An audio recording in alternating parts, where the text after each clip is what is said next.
2023년에 그 대량 해고를 한번 겪고 나서부터는요, 기업들이 이제 효율성을 내세우기 시작했어요. GPT를 비롯해 각종 AI들이 쏟아져 나오잖아요. 그러니까 이제 기업에서 사실 핑계대기도 좋습니다. AI와 함께 협업하는 시대다. 그렇다 보니까 많은 부분을 이제 AI의 도움을 빌리자 하면서 그 기업의 구조도 재편하고 있습니다. 그렇다 보니 점점 필요한 인력들을 줄이고 있고요. 사실 저희가 스펙을 한 줄씩 쌓는 것을 굉장히 취업에 있어서 기본기이자 끝이라고 생각을 했던 것 같아요. 근데 이제는 사실 그 공식 자체가 완전히 바뀌는 것 같아요. 그러니까 결국에 지금 이 AI를 모두가 쓰고 있는데 이걸 차별화할 수 있는 방법은 질문을 잘 설계하고, 그리고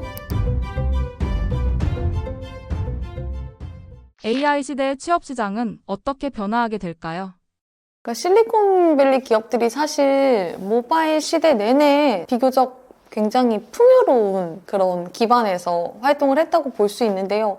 사실 뭐 광고로 돈을 버는 뭐 구글이나 메타나 사실 그 수익원이 계속해서 좀 마르지 않는 샘물처럼 기능을 했었어요. 그렇기 때문에 굉장히 많은 인원들을 고용하게 됐었고, 그런데 이제 그 트렌드가 바뀌면서 2023년에 그 대량 해고를 한번 겪고 나서부터는요, 기업들이 이제 효율성을 내세우기 시작했어요. 근데 이때쯤 나온 게 이제 오픈 AI의 챗 GPT를 비롯해 각종 AI들이 쏟아져 나오잖아요. 그러니까 이제 기업에서 사실 핑계대기도 좋습니다. AI와 함께 협업하는 시대다. 그래서 AI가 우리의 에이전트이자 동료이자 비서이자 모든 역할을 해줄 수 있다. 그렇다 보니까 결과적으로는 사람에 있어서는 의사결정을 하는 그런 기능들을 제외하고는 많은 부분을 이제 AI의 도움을 빌리자 하면서 그 기업의 구조도 재편하고 있습니다. 그렇다 보니 점점 필요한 인력들을 줄이고 있고요. 그렇다 보니 효율성 그리고 AI와의 협업, 이 두 가지를 굉장히 크게 내세우는 방향으로 바뀌고 있는 것 같습니다. AI 시대의 제일 중요한 능력은 뭘까요? 사실 AI도 최근에 이제 우리나라에서 문해력에 대한 이슈가 굉장히 컸어요. 그러니까 글을 읽고 이해하는 능력이거든요. 근데 이제 글을 어떻게 읽고 이해해야 되는지 모르니까 다들 이제 어휘력, 문법 이런 부분에 집중을 했는데, 사실 글을 읽고 이해하는 능력은 다양한 형태의 글을 접해보고 이해하는 리듬이 생겨서 자연스럽게 이해를 하는 그 과정에서 어휘력과 문법, 맞춤법 이런 건 다 따라온다고 생각하거든요. 그런데 오히려 지금은 좀 선후 관계가 바뀌어서 우리가 어휘와 뭐 문법에 집중하는 게 있는 것 같아요. 근데 이것처럼 AI 툴들을 각자 공부하려고 하는 경향이 굉장히 많습니다. 뭐 퍼플렉시티에서 이런 툴이 나왔다는데 그러면 이제 모두들 거기에 달라붙어요. 썼는데 나랑 좀 잘 안 맞는 것 같기도 하고 모르겠어. 그 또 지금 오픈 AI에서 뭐 새롭게 내놨다. 그럼 오원 이게 좋아 하면은 다 이제 하는데, 물론 여러 가지를 스캔하고 가장 나에게 맞는 거를 탐구하는 능력은 좋지만 결국에 AI의 문해력 또한 저는 여러 가지를 이렇게 전전하는 것보다는 하나를 좀 깊이 써보고 이를 바탕으로 AI를 어떻게 활용하고 어떻게 접근해야 하고 이런 것들을 좀 파악하는 방식이 굉장히 중요하다고 생각하거든요. 사실 그 AI와의 역할 분담, 만약에 내가 AI와 협업을 한다면 나는 그럼 어떤 부분까지를 이 AI에게 의존할 것이고 그 나머지는 어떤 부분부터 내가 개입해서 더 뎁스 있는 결과물을 만들어낼지 이거부터 정해야 되고요. 또 동시에 그러면은 AI한테 어떤 방식으로 말을 걸어야 할지, 그럼 결국에는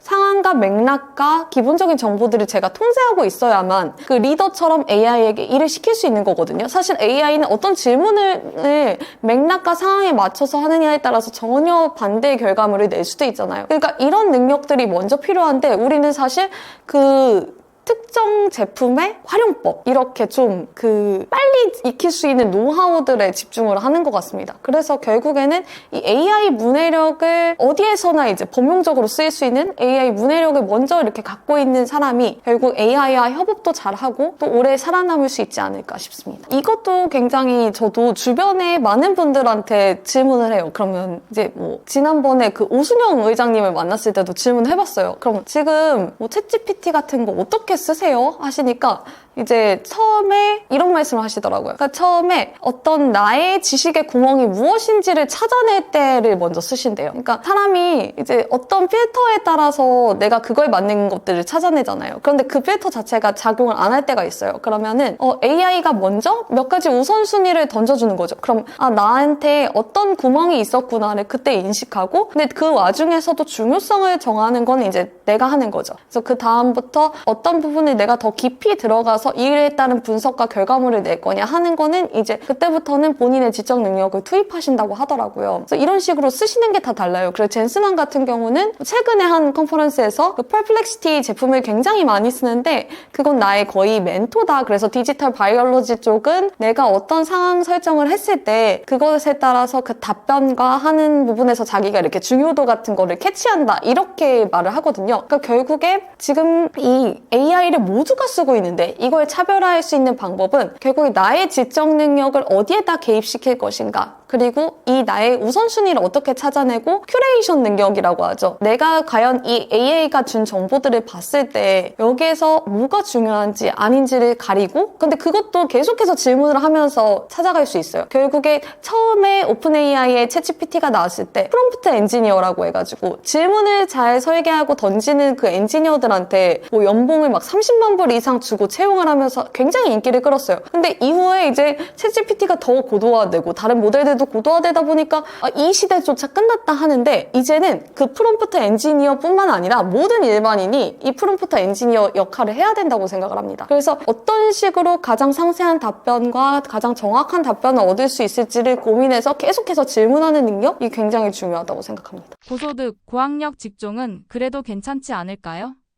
네, 그러니까 뭐 아무래도 상대적으로 이분들이 안전하다면 저는 그 부분이 있을 것 같아요. AI에 대한 접근성 측면에서 좀 더 우위에 있기 때문에 더 오랫동안 안전할 수는 있다고 봅니다. 근데 이 일의 속성에 따라서 그 생존 여부가 굉장히 달라질 것이라고 생각을 하는데요. 사실 이제 고소득, 고학력 했을 때 이제 뭐 전문직들도 굉장히 많죠. 뭐 사자 들어가는 직업이라든지, 그리고 컨설팅 자문 이런 쪽으로도 많이들 가 계시는데, 이제는 제가 봤을 때 컨설팅 자문처럼 클라이언트 입맛에 맞게 특정 상황별 시나리오를 주고 이런 선택지를 선택하면 이런 결과가 있을 겁니다. 이런 식으로 주고 그 안에서 고르게 하는 역할들이 굉장히 많잖아요. 그것 때문에 정말 뭐 그 방대한 양의 보고서를 만드시고 이런 분들 자체의 중요성이 굉장히 크게 줄어들 것 같아요. 그러니까 예전에는 맥킨지에다가 우리가 컨설팅을 의뢰했다 보니까 이거는 신뢰감이 있어. 그래서 여기에서 나오는 결론은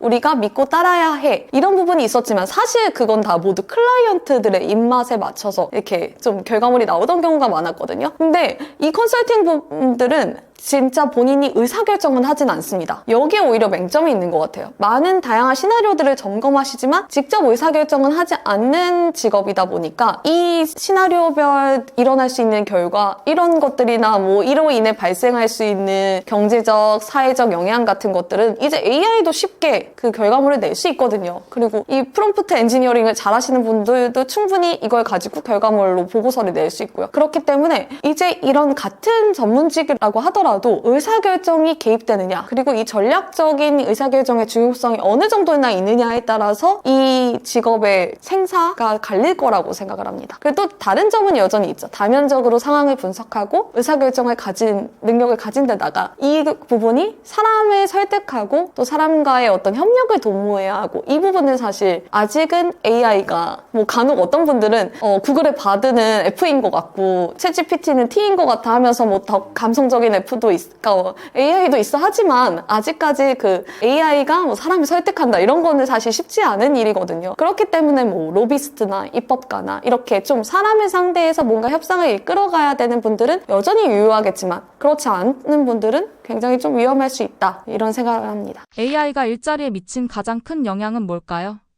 그러니까 한동안 사실 저희가 스펙 스펙을 한 줄 한 줄 한 줄씩 쌓는 것을 이제 굉장히 그 취업에 있어서 기본기이자 끝이라고 생각을 했던 것 같아요. 근데 이제는 사실 그 공식 자체가 완전히 바뀌는 것 같아요. 그래서 이제 학위 같은 경우도 이제 학위를 받을 수는 있죠. 그런데 이제 이 학위가 여전히 뭐 중요하지 않다 이런 건 아닌 것 같습니다. 오히려 이 AI의 시대가 될수록 어떤 사람들은 이 학위를 해온 사람의 태도, 성실성 이런 것들을 더 파악할 지표가 뭐 학위나 이런 부분에서 더 찾을 수도 있어요. 그런데 다만 학위 하나를 가지고 이제 내가 그걸 어떤 후광으로 삼으려는 거는 이제 더 이상 통용되지 않을 것 같아요. 그래서 만약에 학위 같은 경우도 예전 같으면 뭐 회계사가 하나의 자격증으로 평생 먹고 살면서 이 회계 일을 할 수 있었다면 이젠 동시에 회계사 자격증을 가진 사람이 다른 분야까지 자격증을 가지고, 왜냐하면 학습이 굉장히 쉬워졌잖아요. 그러면서 오히려 다면적으로 그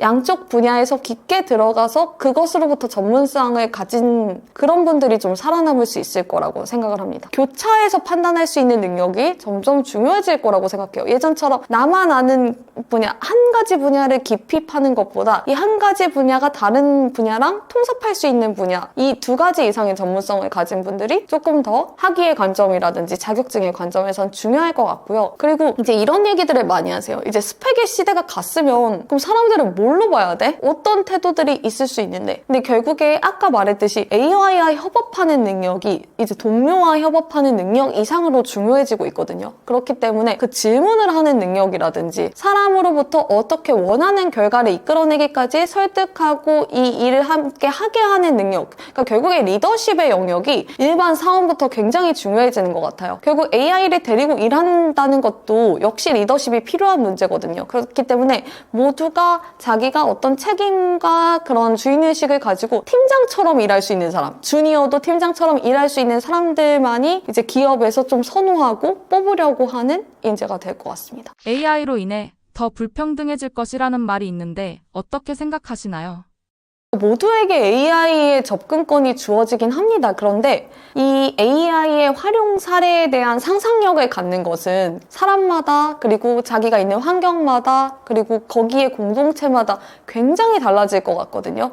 그렇기 때문에 저는 이제 AI에 대한 그리고 AI의 활용 사례를 지켜보는 것 자체가 어떻게 보면 사람의 문화적 자본보다 굉장히 중요한 어떤 허들로 작용할 것 같아요. 그러니까 나는 AI로 사람들이 이렇게까지 활용하는 걸 봤어 하고 자란 사람과 나 AI로 활용할 수 있는 게 뭘까 하고 그냥 진짜 기본서를 보고 이제 공부를 해서 하는 사람이 같은 거를 따라갈 수는 없다고 생각하거든요. 결국에 만약에 고등학생으로 비유를 한다면 학생부 종합전형 같은 경우에 당시에 이제 예전에는 부모의 뭐 직업이나 뭐에 따라서 인턴십 경험이 달라진다거나 할 수 있는 대외 활동이 달라진다거나 이런 부분도 결국에는 그 배경에 따른 상상력 차이이기 때문에 그런 게 결국에 격차로 작용될 거라고 생각해서 많이 뭐 외부 활동 같은 것들을 이렇게 학생 생활기록부에 못 적게 하고 뭐 이런 게 있었거든요.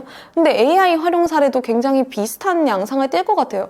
우리 부모가 어떤 직업군이냐, 그리고 어떤 계층이냐, 그리고 내가 본 주변의 사람들이 어떤 걸 활용하고 있는가를 그 본 것만으로도 굉장히 큰 차이가 만들어질 수 있기 때문에 이 모든 사람이 동등한 접근권을 가지고 있다고 해서 이 불평등 문제가 해결되지 않는 것 같아요. 그래서 이제는 저는 이제 교육의 측면에서도 이 AI를 활용하는 측면에 대해서 그건 정말 이론적인 부분만 내세우고 뭐 AI 철학, 윤리 이런 것들 외에도 과연 어떤 것까지 활용 사례가 있는지를 함께 좀 이렇게 보편적인 교육으로서 좀 같이 접근해줄 필요가 있다고 생각을 합니다. 제가 쓴 더 라스트 컴퍼니는 지금 엔비디아가 이렇게 최강자에 오르기까지 된 신앙의 남다른 철학과 이 철학을 뒷받침하는 조직 문화가 어떻게 연결되어 있는지를 좀 탐구한 책이에요. 그래서 좀 다른 점은 지금까지 엔비디아의 업력을 다룬 책이라든지 투자서에 대해서는 나왔지만 있지만 엔비디아의 구성원들이 실제로 어떤 미션 하에 일사불란하게 일을 하는지, 내부에서 어떻게 소통하는지 이런 생생한 뒷이야기들을 담았고요. 그리고 사실 조직을 내가 정말 위대한 조직을 만들어 보겠다 하는 리더분들이나 뭐 중간 관리자분들, 이분들께도 저는 절대적으로 추천드리는 책이지만 사실 저와 같은 한 7년에서 10년 차 사이에 그 회사에서 일을 하시는 분들한테 저는 강력히 추천드리고 싶어요. 사실 우리가 좋은 회사에 대한 상상력이 굉장히 부족하다고 생각을 합니다. 상상력은 그 사람의 한계를 결정한다고 생각하는데요. 우리가 경험한 좋은 회사가 많지 않기 때문에, 그리고 또 우리의 업력이 적기 때문에 어느 순간 그냥 좋은 회사에 대한 상상력 없이 한 7년에서 10년 정도 일을 했을 때